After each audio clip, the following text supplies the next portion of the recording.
नमो भगवते वासुदेवाय। दोस्तों, आप सभी को कार्तिक मास की बहुत बहुत शुभकामनाएं। आज हम सुनेंगे कार्तिक मास महात्म कथा का छठा अध्याय। नारद जी बोले, जब 2 घड़ी रात बाकी रहे तब तुलसी की मृतिका, वस्त्र और कलश लेकर जलाशय पर जाएं। कार्तिक में जहाँ कहीं भी प्रत्येक जलाशय के जल में स्नान करना चाहिए। गर्म जल की अपेक्षा ठंडे जल में स्नान करने से 10 गुना पुण्य मिलता है। उससे 100 गुना पुण्य बाहरी कुएं के जल में स्नान करने से होता है। उससे अधिक पुण्य बावड़ी और उससे भी अधिक पुण्य पोखर में स्नान करने से होता है। उससे 10 गुना झरनों में और उससे भी अधिक पुण्य कार्तिक में नदी स्नान करने से होता है। उससे भी 10 गुना पुण्य वहाँ होता है जहाँ 2 नदियों का संगम हो, और यदि कहीं 3 नदियों का संगम हो तब तो पुण्य की कोई सीमा ही नहीं होती। स्नान से पहले भगवान का ध्यान करके स्नानार्थ संकल्प करना चाहिए। फिर तीर्थ में उपस्थित देवताओं को क्रमशः अर्घ, आचमन्य आदि देना चाहिए। मंत्र इस प्रकार हैं। हे कमलनाथ, आपको नमस्कार है। हे जलशायी भगवान, आपको प्रणाम है। हे ऋषिकेश, आपको नमस्कार है। मेरे दिए अर्घ को आप ग्रहण करें। बैकुंठ, प्रयाग तथा बद्रिकाश्रम में जहाँ कहीं भगवान विष्णु गए वहाँ उन्होंने 3 प्रकार से अपना पांव रखा था। वहाँ पर ऋषि, वेद, यज्ञों सहित सभी देवता मेरी रक्षा करते हैं।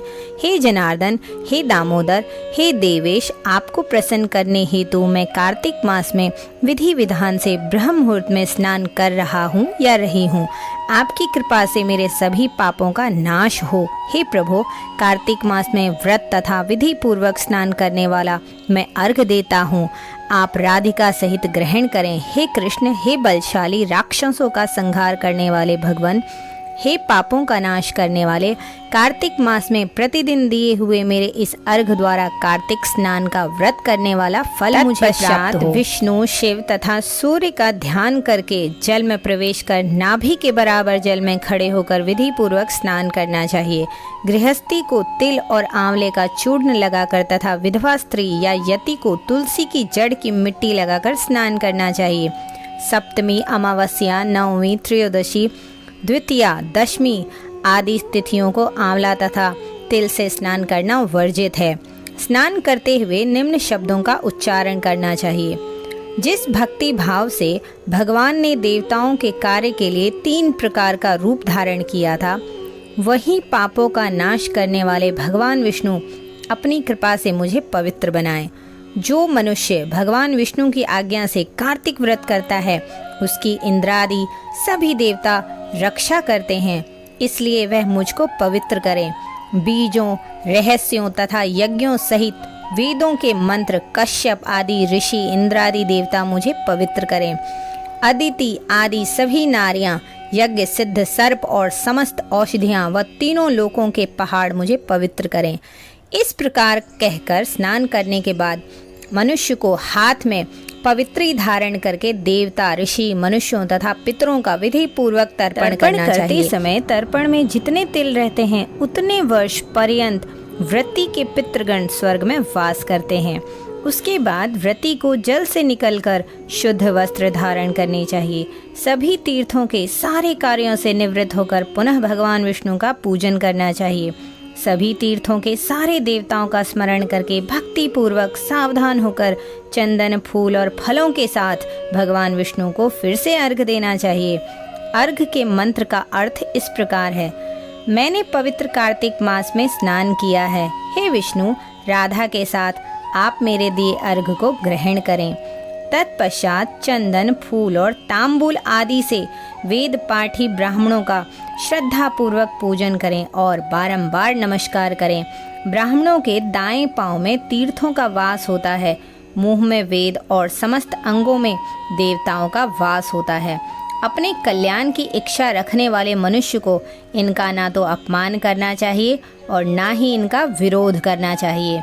फिर एकाग्रचित्त होकर भगवान विष्णु की प्रिय तुलसी की पूजा करनी चाहिए। उनकी परिक्रमा करके उनको प्रणाम करना चाहिए। हे देवी, हे तुलसी, देवताओं ने ही प्राचीन काल से तुम्हारा निर्माण किया है और ऋषियों ने तुम्हारी पूजा की है। हे विष्णु प्रिया तुलसी, आपको नमस्कार है। आप मेरे समस्त पापों को नष्ट करो। इस प्रकार जो मनुष्य भक्ति पूर्वक कार्तिक व्रत का अनुष्ठान करते हैं वे संसार के सुखों का भोग करते हुए अंत में मोक्ष को प्राप्त करते हैं। दोस्तों, ये था कार्तिक मास महात्म कथा का छठा अध्याय। जैसे कथा में आपने सुना अभी कि क्या सब हमें करना चाहिए, वो सब कुछ करना हर किसी के लिए संभव नहीं है। जैसे कि जलाशय में स्नान करना, नदी में स्नान करना, या और भी जो भी अभी आपने सब कुछ सुना है।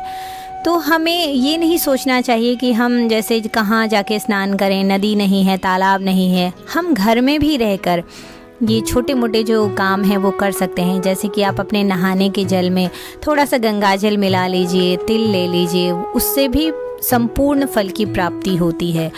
कुछ नहीं करने से थोड़ा बहुत करना तो बहुत बेहतर होता है ना। और जहाँ तक बात रही ठंडे और गर्म पानी से नहाने की, तो अभी बहुत सारे जगह ऐसे हैं जहाँ पे कि ठंड शुरू हो गई है।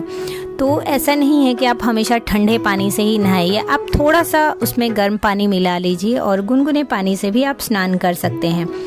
अगर आप ये सोचते रह जाएंगे कि नहीं मुझसे ये नहीं होगा, वो नहीं होगा, तो ऐसे तो हम कुछ पुण्य नहीं कर पाएंगे ना। जितना संभव है जो हम कर सकते हैं वो हमें ज़रूर करना चाहिए। वो है ना, हरि अनंत हरि कथा अनंता। और सच्चे दिल से छोटी से छोटे किए गए कार्य भी संपूर्ण फल की प्राप्ति हमें देता है। दोस्तों, कार्तिक मास महात्म कथा के आगे के अध्याय के लिए आप चैनल को सब्सक्राइब, वीडियो को लाइक और शेयर करना ना भूलें। ओम नमो भगवते वासुदेवाय।